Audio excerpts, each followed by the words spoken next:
Bonjour à tous, chers auditeurs, et bienvenue dans cette nouvelle émission débrief ASM Foot. Nous allons débriefer le match de cet après-midi qui opposait Rodez et Monaco en 16e de finale de la Coupe de France.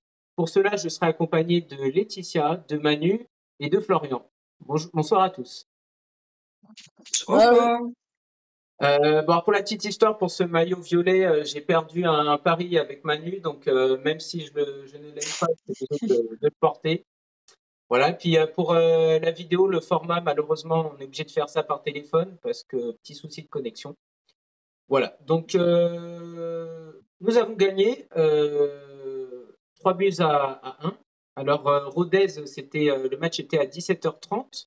Rodez, 7e de Ligue 2, qui nous avait éliminé la saison dernière en Coupe de France au Louis II en plus, hein. Donc là, c'était Monsieur Stina qui était l'arbitre au stade Paul Lignon. La dernière fois que cet arbitre nous avait dirigé un match, c'était contre la victoire contre Montpellier au Louis II. Un point sur les effectifs de Rodez. Donc, ils étaient sans leur capitaine Danger, sans leur gardien titulaire Mpassi, qui était parti à la CAN.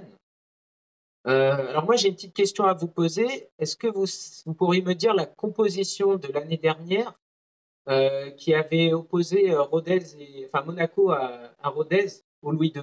Est-ce que vous vous souvenez de la composition de l'année dernière? Non, j'ai vu qui c'est qui a marqué pour Rodez, mais La seule chose que je sais, c'est que c'est Golovin qui nous a bouffé la victoire parce que même si c'est Magasa qui a tiré le 6e penalty, c'était Golovin le 5e. On avait un penalty d'avance et il l'a mis au-dessus. Donc pour moi, c'est plus Golovin qui était fautif de cette défaite que Magasa. Alors, du coup, un petit point sur cette compo de l'année dernière pour la petite histoire. Donc, il y avait Didillon au but. Je ne sais pas si vous vous souvenez. Oui, Didillon. Aguilar arrière droit, il y avait Dissassi, Sarr, Jacobs, Matazzo Magassa au milieu, il y avait Gelson, Akliouche et Minamino et Ben Yedder. Voilà. Donc on peut dire que le seul rescapé de l'année dernière, c'était vraiment Ben Yedder en tant que titulaire. Maintenant, donc on va attaquer cette composition. Alors, au but, bon, comme chaque match en Coupe de France, il y avait Madjeki. Une charnière avec 3 défenseurs, donc il y avait Matsima, Zakaria et Kerrer. Voilà, donc il a décidé de reculer Zakaria. Vanderson et Ouattara en tant que piston. Et Diop, qui était titulaire aux côtés de Fofana. Et Golovin en soutien de Ben Yedder et puis de Balogun. Voilà. Pour la petite anecdote, est-ce que vous savez le dernier match de Matsima où il a été titulaire? Maxima... En début de saison, parce qu'il a joué que 5 matchs, je crois, dans la saison. Là. Ouais. Alors, c'était quoi, à votre avis, le dernier match? Lorient. Je sais pas, au hasard, Lorient. Ouais, non, il a joué à Florian. À Lorient, il a été prêté. Alors, c'était contre le match contre Lille, qu'on avait perdu 2 buts à 0 depuis 2-0. Je sais plus, ouais. Donc, ça remontait à ça, son dernier match. Voilà. Est-ce que vous avez des avis sur cette composition? On a vu une première mi-temps un peu difficile en milieu de terrain. Alors, surtout la composition d'abord. Voilà. Ah, la compo. Ouais, la compo. C'était la même que contre presque à quelque chose près contre Lens, pas contre Lens, contre Reims, pardon. Là, le seul. Non, il y avait Balogun. Le changement. Le changement, on peut dire qu'il y avait Matsima qui était de retour en défense, que Maripane et Magassa peut-être étaient-ils sanctionnés de leur piètre prestation contre Reims. Je pense. Zakaria qui a décidé, que le coach a décidé de reculer pour stabiliser la défense, et Ethan Diop, voilà, titulaire au milieu de terrain. Bon, voilà, il y avait. Et on jouait avec 2 attaquants. Voilà. Alors, premier fait de match, du coup, on va analyser le match. Alors, 1 minute 20, il n'a pas fallu attendre très longtemps.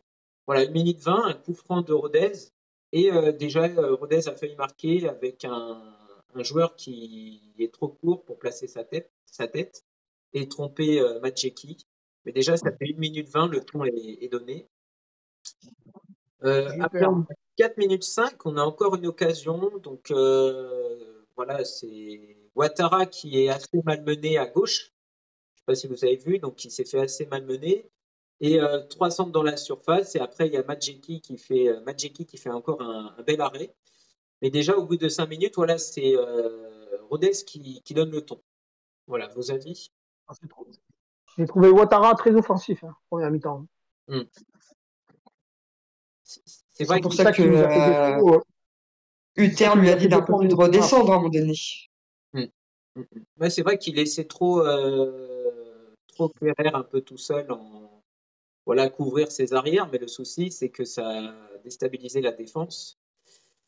Donc voilà. Alors on a dû attendre la 8e minute pour voir un premier but. Alors c'est une bonne récupération de Ben Yedder qui lance en fait Balogun qui se fait faucher. L'arbitre en fait laisse l'action. C'est assez bien arbitré. Il laisse l'action et en gros c'est Vanderson qui ne cadre pas. Donc l'arbitre redécide de revenir à l'action et siffle le penalty. Voilà, donc Ben Yedder s'en charge et ouvre le score. Des avis sur l'action, peut-être? Balogun l'aurait mis. Vous avez perdu le ballon avant, je crois. Ouais, parce que c'est vrai on dirait que sa feinte était un peu suivie par le gardien. Ouais, c'est vraiment le gardien qui fait une grosse faute après. Bon. Ouais. Du coup, voilà, ça fait quand même. Après, voilà, il n'y a pas grand-chose dans cette première période, en fait. Même une bonne frappe de Golovin. Et là, un joli but de Rodez, pardon. Oui, pardon. Oui. Et, à la 21e, en fait, comme à la première minute, copie conforme, coup franc et leur joueur qui marque de la tête. Mais dans tout ça, c'est qu'il est de nouveau tout seul, en fait. Voilà. C'est vraiment, on aura beau changer la défense. Le joueur toujours tout seul, il place sa tête et il trompe Madjeki, ça fait un partout. Bon, Madjeki, il aurait pu un peu plonger quand même. Il n'était pas trop loin du ballon. C'est vrai. C'est poteau rentrant. Oui, poteau rentrant. Bon, il se faisait assommer, c'était pas grave, c'est déjà arrivé ça. Un petit coup de poteau pour essayer d'arrêter le ballon. Le coup franc, c'est toujours difficile à juger pour un gardien.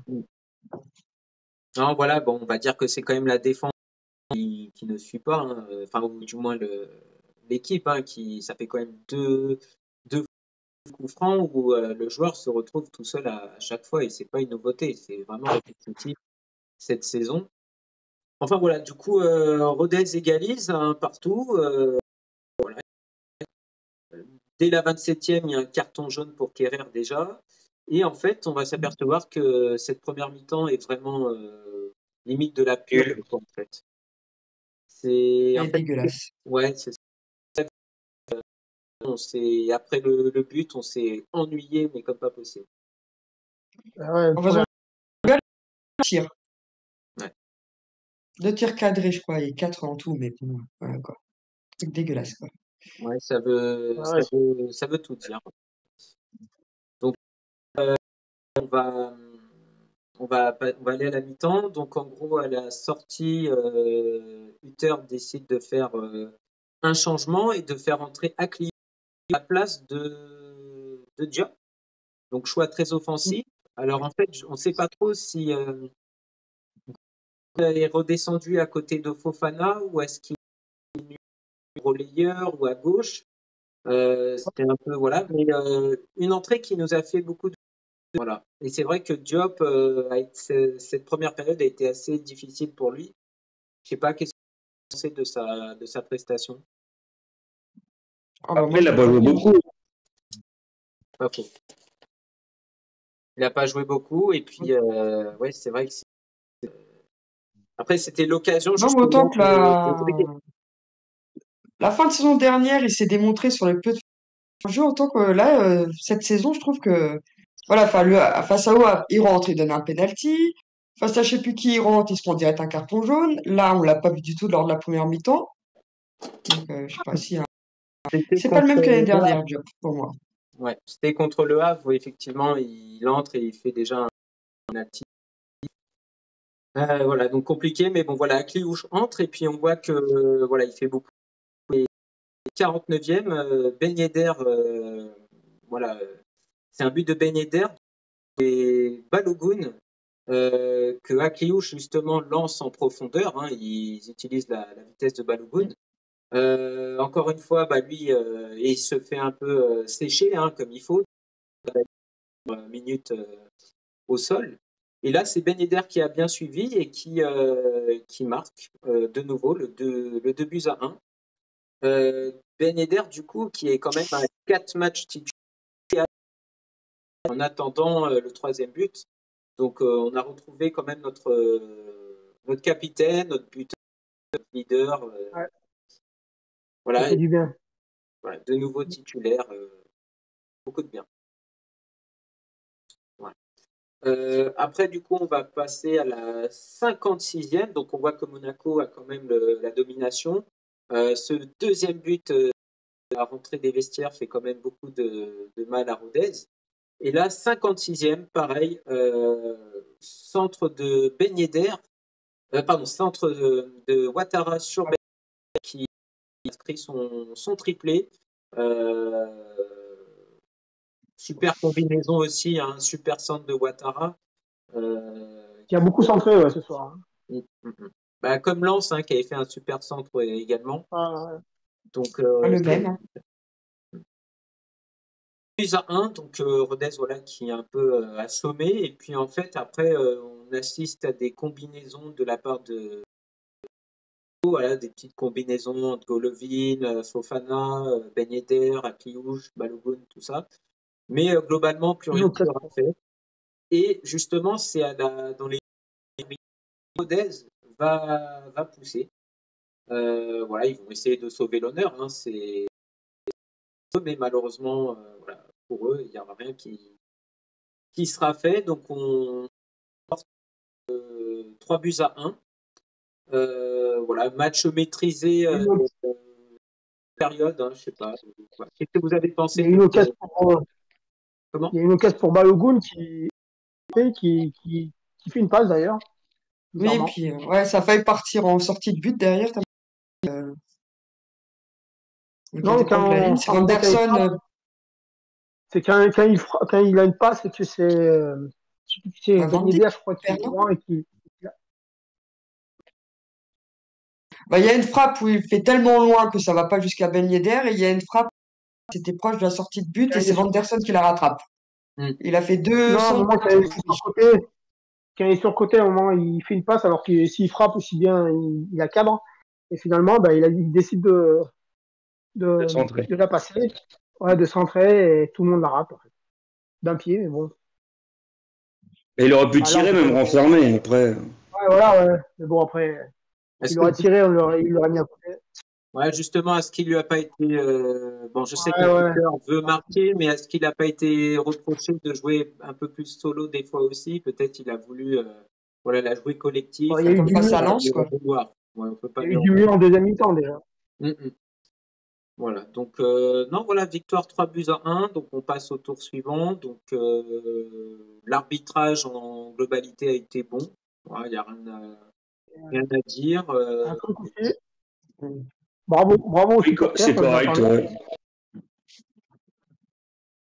Et qu'est-ce que je voulais dire? On va passer aux joueurs. Alors le joueur, voilà, quel joueur? Bah, je pense qu'on est tous d'accord, c'est Ben Yedder. L'homme du match, oui. Le 3 buts, bon dans le jeu, et je ne sais pas si vous avez remarqué, il fait quand même des replis défensifs qui sont très importants. Il organise le jeu, et puis voilà, on voit que depuis 4 matchs, il n'arrête pas de claquer. 2 buts contre Toulouse, 1 but contre Lens, 1 but contre Reims, 3 buts ce soir, c'est quand même l'efficacité du buteur retrouvé. Voilà. Captain Wissam qui nous fait beaucoup de bien. Sachant qu'en plus on avait quelques problèmes voilà, de cohésion d'équipe, on l'a vu à Reims. Donc voilà, on peut être satisfait. Donc on est tous d'accord pour dire que le joueur à signaler, c'est vraiment Ben Yedder. Voilà. Alors le taulier, est-ce que vous avez un taulier à signaler, à part Ben Yedder, bien sûr. Un taulier, voilà, qui a tenu l'équipe, qui a fait beaucoup de bien, aussi bien peut-être. Zakaria. Moi, je trouve que Fofana, moi, je trouve qu'il a beaucoup récupéré. Il Ah, était mieux que deux, en face à fait. Reims, quoi. Les deux ont super bien au milieu de terrain, très bien joué. Donc, Zakaria récupérait des beaux ballons, même si c'était Rodez. Il s'est donné à fond pour moi, Zakaria, même Fofana. Hein. Moi, Par c'est les rapport deux à là. Reims, Fofana, il y a une sacrée différence. Donc, Ah il oui, s'est un peu on sorti l'a de senti. dessus. Donc, voilà, Oui, totalement On d'accord. a senti que Adi Hutter a dû gueuler à l'entraînement ou les remettre en place un peu. Parce que, Ah bah il l'a ils dit en l'ont dit, hein. interview cette semaine, Fofana. Ils l'ont dit à l'interview. Fofana, s'il veut sa place en équipe de France, il faut qu'il sorte des matchs à chaque fois corrects. Hein. C'est pas le match de Reims qui va aller en équipe de France. Hein. Ah, c'est sûr. Oh, ça c'est La sûr. semaine prochaine, à Marseille, il va rater son On match. attend beaucoup plus d'un international quand même. Oui, oui. Oui. Alors, le Casper, le fantôme, qui a été vraiment, qui a brillé par son absence, voilà, qui n'a rien fait. Vanderson, moi. Alors toi, tu dis Pour moi, Vanderson. Vanderson. Ouais. Ouais. Florian, Moi, c'est qu'une mi-temps, mais j'aurais mis Diop. Ouais. Le fantôme, ouais, un peu Diop, mais bon, après. Mais Vanderson, il faudrait qu'il retrouve son niveau un peu. Donc, en général, il fait ses matchs, Vanderson. Oh, l'année dernière, t'es régulier. Hein. C'est tout rien. Il est beau, hein. Ah, il est un peu. Sa blessure, il y a. Ça l'a fait. Mais au début de saison, il était beau, Vanderson. Ouais. Moi, j'aurais dit comme Laetitia, ouais, j'aurais dit Ethan Diop, voilà, qui aurait pu saisir l'occasion d'être au milieu. Malheureusement, il n'a pas pu faire quoi. Ensuite, du coup, on va passer à l'homme du match. Alors, on est tous d'accord, je pense. Captain Ben Yedder. Ouais. On est tous d'accord. Ben Yedder, oui. Ouais. Rien à dire. Qui nous fait beaucoup de bien, on en a parlé. Rien à dire. Est-ce que Manu, tu as les chiffres de ce match, par hasard? Ouais. Si tu veux Voilà, savoir la possession, en gros, les tirs, voilà, les duels gagnés, etc. Enfin, tout ce que tu as. la possession, on a 67% pour Monaco. Surtout au match. Hein. Après, si tu veux savoir, la deuxième mi-temps, on a eu 59 en deuxième. Et en premier, on avait 74. Donc, on faisait beaucoup de tournées, mais on n'avait rien. Que dalle. On a eu 7 tirs. Ils ont Rodez a eu 9 tirs. Donc, 3 buts pour 9 tirs, c'est bien. Et les potes, il y en a eu 2, 3 pour Rodez. Et Manu, est-ce que par hasard, tu as les chiffres des coups francs aussi? Ouais, alors il y a 3 fautes pour Rodez et 2 fautes pour Monaco. Avec un carton jaune pour Monaco et Rodez a eu 0 carton jaune. Après, ouais, il n'y a pas eu beaucoup de contact, on dirait. Et, après, c'est partagé, hein. 0 poteau. Par contre, les passes, on a 286 passes pour Monaco et 188 en première mi-temps. En deuxième mi-temps, pardon. Voilà, on va dire quand même que le match a été dominé, même si la première période a été très dominée. Surtout la deuxième période, à part les 8 dernières minutes, en fait, tout a été dominé. Hein. Voilà. 67% de possession pour Monaco sur l'ensemble du match. Après, c'est bien d'avoir la possession, mais le souci, c'est que il y avait beaucoup de passes en arrière. Zakaria et Batsima qui se faisaient beaucoup la passe, avec Ferrer. Vanderson qui repassait en arrière, Ouattara pareil. Donc, bon, allez. De toute façon, il y a une victoire, on va retenir ça. On est au prochain tour. Voilà, c'est globalement. On a repris la confiance, c'est bien. Voilà, puis ça peut faire beaucoup de bien pour le terrible match à Marseille qui nous attend la semaine prochaine. Voilà. Le seul, alors moi je mettrais, la rubrique carton rouge. Alors je mettrais un petit carton rouge encore une fois. Alors à cette première période qui c'était une purge complètement. on dirait que quand on marque, en fait, on s'arrête là, on n'a pas envie d'aller chercher beaucoup plus haut. Et c'est incroyable. C'est comme contre Reims, où en gros, quand on avait encaissé le deuxième but, on s'arrête de jouer, puis on ne trouve pas la solution et tout. Donc, c'est vraiment cet état d'esprit qui est condamnable. Après, voilà, globalement, l'entrée d'Akliouche et la deuxième mi-temps ont fait beaucoup de bien quand même. Mais voilà, cette première période, on est tous d'accord pour dire qu'elle était abjecte, quoi. Vraiment À oublier. à oublier très vite et on voudrait voir plus de deuxième mi-temps. Mais à mon avis, ça en est rendu compte. Il en est rendu compte et que, à mon avis, il va plus attaquer comme ça les matchs. Je pense, j'espère. Hein. Ouais. Bon, enfin bref, donc Comme je dis, ça va faire 21 matchs qui nous présentent son 3-4-3. Il faut faire un peu des surprises aussi. Les équipes, ils ont calculé notre jeu, donc qui changent un peu de système, quoi. surtout avec l'absence de ceux partis à la CAN, donc Singo et Salicius. Là, on peut se demander pourquoi pas repasser à une charnière centrale, enfin deux défenseurs et deux latéraux. Voilà, on peut, pourquoi pas. Ou arrêter de mettre un 10 derrière les deux attaquants, ou arrêter de mettre Golovin derrière les attaquants. Voilà, on aurait une multitude. De toute façon, voilà, le match de Marseille, il va falloir être costaud. Il va falloir trouver autre chose que cette compo qu'on a eue en première période. Et puis surtout, Zakaria, voilà, qui de Zakaria. Est-ce que pendant la CAN, il faut le redescendre en charnière centrale, lui qui fait tellement de bien? Mais d'un autre côté, on s'en prive au milieu, quoi. C'est ça. Qui est à côté de Fofana après.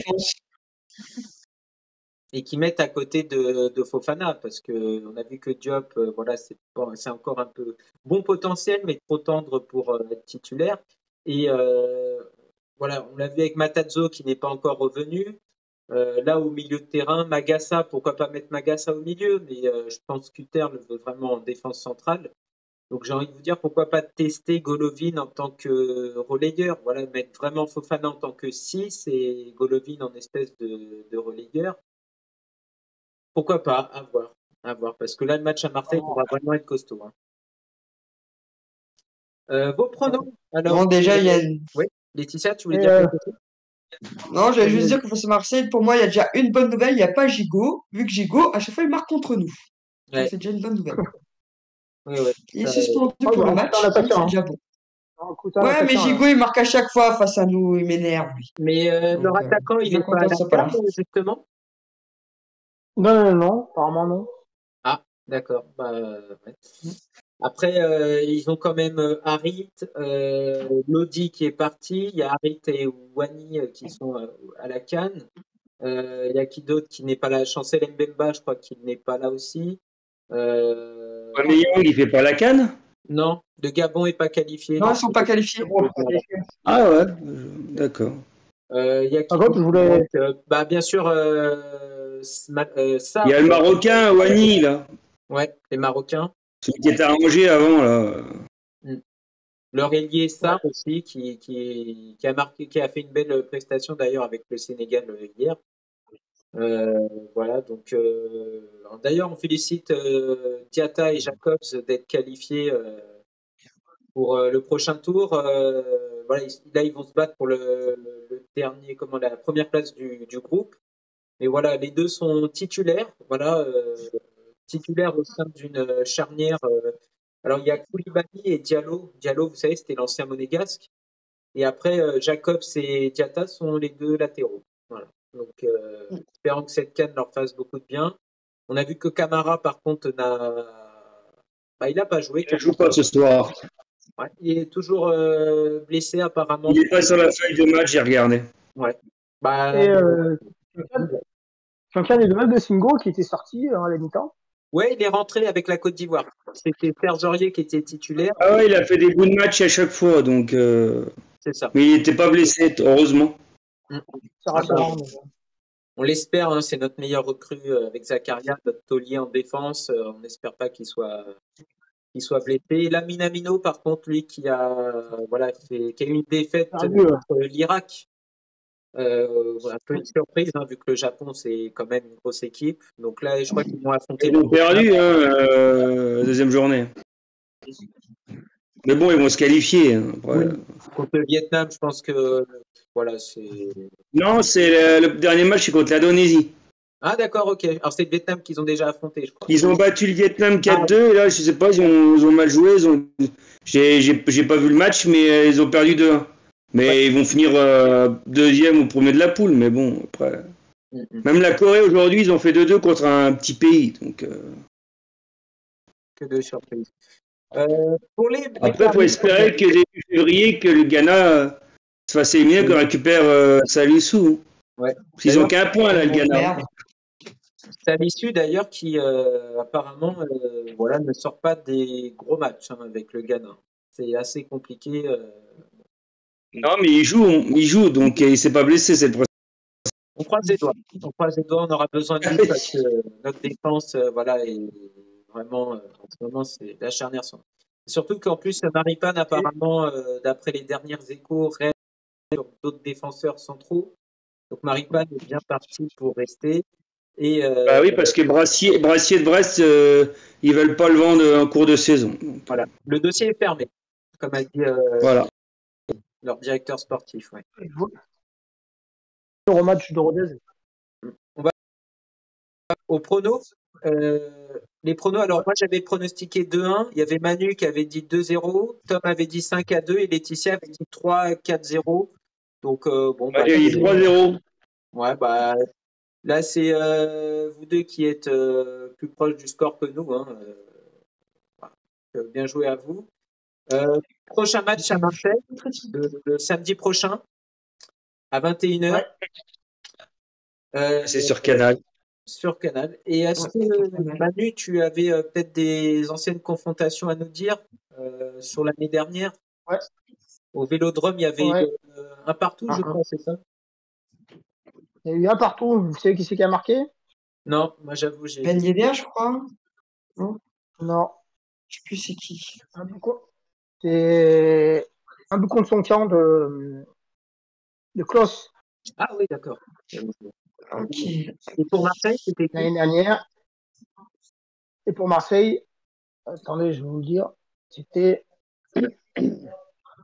C'est vrai que le Vélodrome en ce moment, c'est difficile. On avait non, pardon, je me suis trompé. C'est un but de Verretou contre son camp, et pour Marseille, c'était Sanchez. Ah oui, voilà, c'est vrai, ça me revient. Et, on avait gagné la saison d'avant aussi 1-0 grâce à Jelson, sous l'air Clément. Et on a marqué, et au match aller, on a gagné 3-2. Vous savez les buteurs ou pas? Oui, le petit jeune qui rentre à la mi-temps, qui louche 2 buts. 2 fois Akliouche, Balogun. Et Balogun. Sur une passe sur Akliouche, hein, et sur une passe d'Akliouche. Ouais, et 2 beaux buts en plus de Aguilouche. C'est ça. Ouais. C'était pas 3-1, Manu? Non, c'était 3-2. 3-2. Non, le dernier but est à la fin, quasiment à moins de 10 minutes du match, je crois. Sinon, je voyais un 2-2 au départ. D'accord. Non, il y avait 2-2 à la mi-temps, parce que moi, je sais que quand on a remarqué le deuxième but, j'ai dit, la prochaine fois, c'est nous qui marquons, on court pas après le score. Il y en a marre. À la première minute, but d'Andiaï. Oui, tout de suite à l'engagement. C'était tout de suite à l'engagement. Après, Akliouche a égalisé. 7 minutes 7 minutes, je crois. 8 minutes, ouais. Gigot à la 18e, donc 2-1. Et après, Balogun. 20 et quelques, je crois. Qui égalise à la 22e. Et puis après, Akliouche aussi, qui a un deuxième. 50e et quelques. Ouais, je me rappelle. Sur une passe de Balogun. Espérons c'était en fin de match. Balogun est quand même là lors des grands événements. Donc, il faut espérer pour samedi. Si on peut le relancer en termes de but, on ne dit pas non, hein, ça c'est sûr, on ne dit pas non. C'est vrai que Marseille, là, du coup, on fait match nul à Strasbourg. On payé en Coupe de France contre un club amateur. Ah non, mais Thionville, c'est bon, 30 000 habitants, c'est bon, quoi. Hein. Moi, je viens de Lorraine, je connais très bien la ville, c'est pourri, quoi, Thionville, hein, il ne faut pas exagérer, quoi. Hein. Là, on sur 4 victoires à domicile. Hein. Sur 4 victoires à domicile et un nul contre Strasbourg. Hein. Mais c'était avant la trêve, avant le départ à la CAN. Ouais, c'est ça.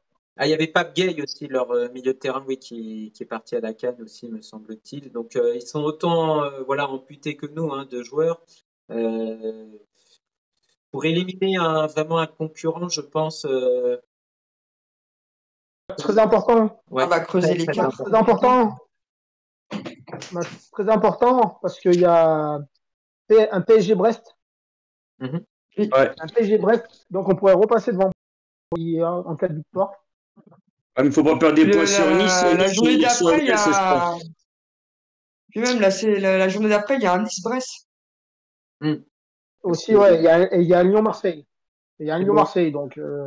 C'est le moment ou jamais. Bon, mon Lyon, on ne peut pas compter sur eux, là. Ouais. Alors, vos pronos d'ailleurs pour ce match. Alors, honneur aux dames, hein, du coup, Laetitia, ton prono. Bon, moi, je les mets quand même gagnants. Hein. Comme je dis, un supporter ne peut pas les mettre perdants, mais je vais pas faire un truc de fou, hein, 2-1. Pas plus, quoi. D'accord. Florian, du coup, toi, tu mettrais combien? Petit 3-1 pour Monaco quand même. D'accord. Manu? Ah ouais. Avec 2 buts de Balogun. Ouh, l'espoir fait vivre. Ah bah ouais, il faut attendre. Un petit 1-0. 1-0. Moi, Et Ben Yedder, allez. ouais. Moi, je mettrais match nul quand même. 1-1. Bon, bah, c'est bon, on gagne. À chaque fois que tu le mets perdant ou nul, on gagne, donc on est tranquille. Si jamais Monaco gagne, je remets ce maillot que je n'aime guère, hein, mais à chaque fois que j'ai un pari perdu, je suis obligé de le remettre. Voilà, donc c'est pas un maillot que j'aime porter. Voilà, cette couleur de l'année dernière. La couleur est spéciale. Hein. Très spécial. Alors, moi, le seul souvenir que j'ai avec ce maillot, c'est la victoire à Nice, 1-0, but d'Aguilar. Hein. C'était pas si vous vous rappelez, hein. C'était Mbolo, non? Ah, il jouait avec ce maillot-là dégueulasse face à Nice. Et c'était Ruben qui avait marqué ça, je me rappelle. Le vert, il était pas beau aussi. Hein. Ouais, celui de la relégation, là. Enfin, on avait failli être relégué. Il y avait un vert, il était pas beau. Ouais. Non, mais bon. Donc voilà, bah écoutez, merci à tous hein, pour ce débrief. Alors je m'excuse auprès de nos auditeurs, problème technique. Donc on a dû faire ça par téléphone. Désolé pour le son, désolé pour voilà un peu l'audio qui sera un peu désagréable. Mais voilà. Et surtout, alors n'hésitez pas à liker la vidéo, à vous abonner et allez sur la page Facebook aussi pour vous abonner. Donc c'est Monaco Foot.